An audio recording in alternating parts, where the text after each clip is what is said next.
गोविंद मेरो है गोपाल मेरो है, गोविंद मेरो है गोपाल मेरो है, सीधी बाके बिहारी नंदलाल मेरो है, सीधे बाके बिहारी नंदलाल मेरो है, गोविंद मेरो है गोपाल मेरो है, गोविंद मेरो है गोपाल मेरो है। सियापति रामचंद्र भगवान की जय, मोर मुकुट बंसी वाले की जय, गीता गंगा गौ माता की जय। पराकृतन पदबंदम पर ब्रह्म नराकिते, सौंदर्य सार सर्वस्वं वन्दे नन्दात्मजं महा, प्रपन्न पारिजाताय तोत्रवेत्ते कपाणे, ज्ञानमुद्राय कृष्णाय गीतामृतर्तुवे नमः। वसुदेवसुतं देवं कंसचाणूरमर्दनं, देवकी परमानन्दं कृष्णं वन्दे जगद्गुरुं।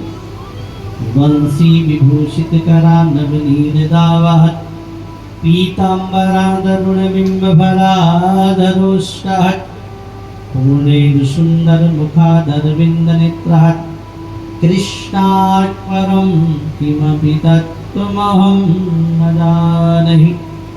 हरि ओम नमो परमात्मने नमः, श्री गोविंदाय नमो नमः, श्री गुरुचरण कमलेभ्यो नमः, महात्माभ्यो नमः, सर्वेभ्यो नमो नमः।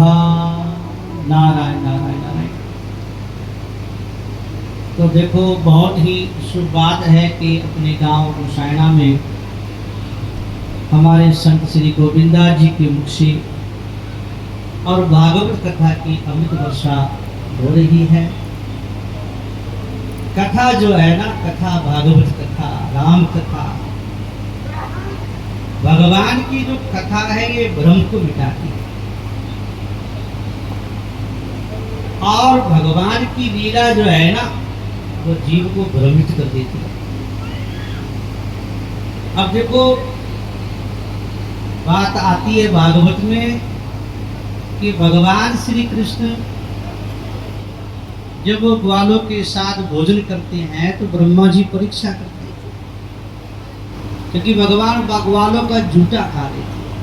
तो ब्रह्मा जी कहते ये कैसो भगवान, भगवान तो बड़ी पवित्रता से खाता है, भोग लगता है।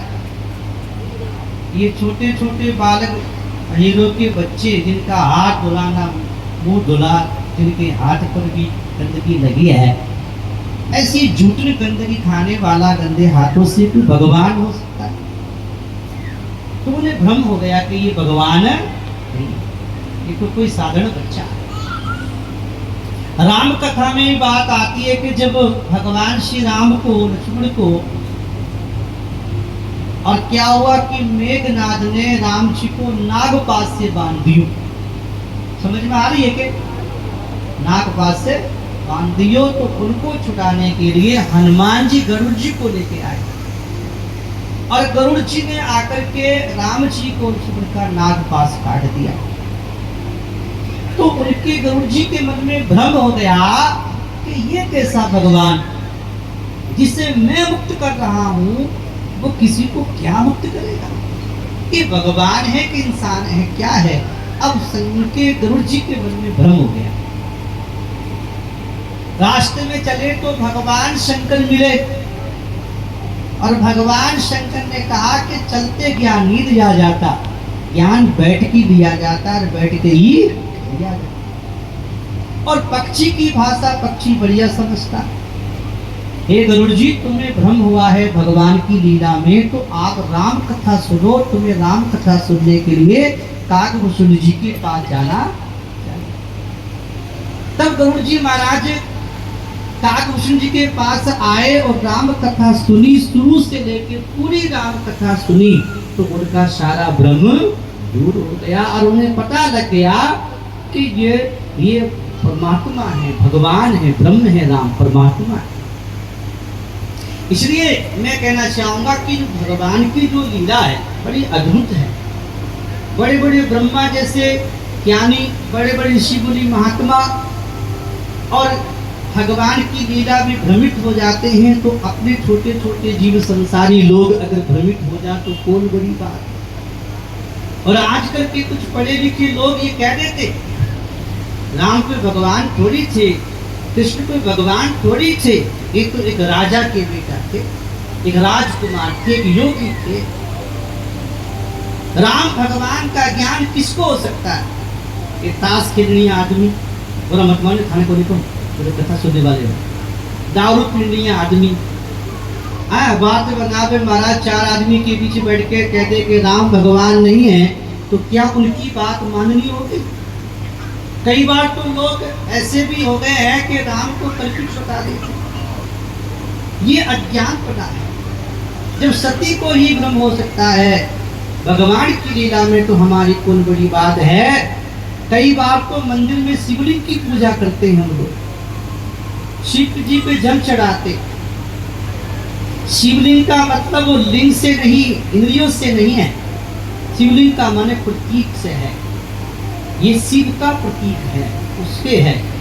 अब जल चढ़ाते हैं तो कहते हैं पत्थर ने पूजे हैं, पत्थर पूजू हरी मिले तो मैं पूजू पहाड़।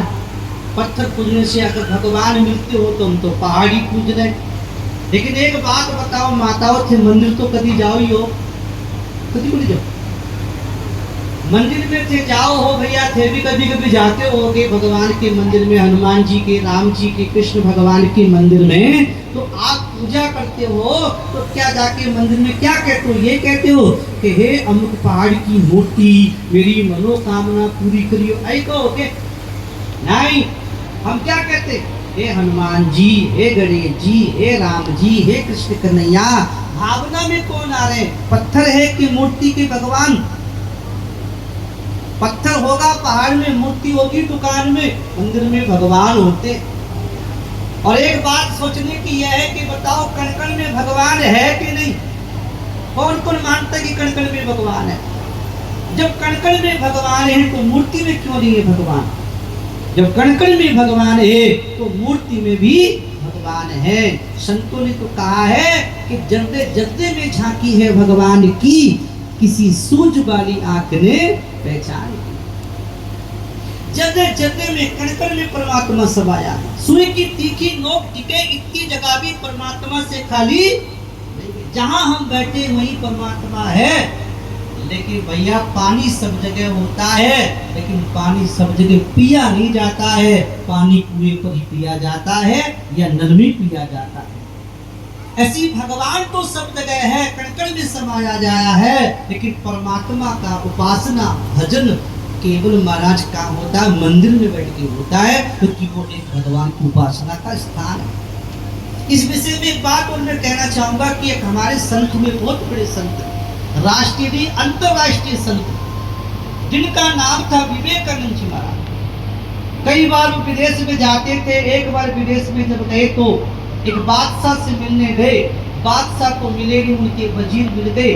कमरे में बैठ बात हो रही थी और वो वजीर ने कहा, अरे विवेकानंद जी, इन हिंदुओं को समझाओ ना कि पत्थर की, मार्बल की, तांबे की मूर्ति लेके बैठ जाते हैं और कहते भगवान है भगवान है। क्या ये मूर्ति, ये पत्थर, ये कोई तांबा भी कोई भगवान होता होगा? विवेकानंद जी ने कहा, देखो ये हमारे परमात्मा का स्वरूप है, हमारे भगवान का रूप है। इनको हम बैठा करके अपनी आस्था, श्रद्धा, भावना कुछ जमाते, अपनी परमात्मा की उपासना करते हैं, उसमें हमें अपना भगवान दिखता है। विवेकानंद जी से कहा, उन्होंने कह रहे ये भी कोई बात थी, मूर्ति में भी कोई भगवान होता होगा। विवेकानंद जी देखे इनके ऐसे समझ में आने वाली नहीं है, तो उन्होंने क्या देखा, उनके राजा की एक बड़ी तस्वीर लगी थी कमरे में। समझ में आ रहा है कि बड़ी तस्वीर लगी थी। विवेकानंद जी ने कहा, ये तस्वीर किसकी है? कि हमारे राजा की है। कि नीचे उतारो, उतार ली। कि जूता निकालो, निकाल दिया। और कहा, इस तस्वीर के ऊपर 10 जूते मार दो। राजा के वजीर ने कहा, जी हम नहीं मार सकते, ये तो हमारे राजा अन्नदाता, हमारे मालिक है, हमारे राजा, हम जूता कैसे मारते? विवेकानंद जी कहते, कहाँ है राजा? ये तो कागज की फोटो ही तो है। तुम्हारे राजा तो बाहर गए हैं तो कागज की फोटो है, जूता लगा दो। तो कहा कि देखो हम जूता नहीं लगा सकते, ये हमारे राजा हैं। तब विवेकानंद जी कहते हैं कि जब एक कागज की फोटो में तुमको राजा दिखाई दे सकता है तो मंदिर की मूर्ति में भगवान क्यों नहीं दिखाई दे सकता है? अरे वो तो राजा है, संसारी जीव है, संसारी बंधन में बड़ा जीव है, लेकिन परमात्मा तो कण कण में समाया है, हर जगह में परमात्मा समाया है। लेकिन परमात्मा का ज्ञान अरे गहरे ने कौन है भैया जी? जिसने अपना जीवन परमात्मा के नाम लगा दिया उसको परमात्मा का ज्ञान होता है।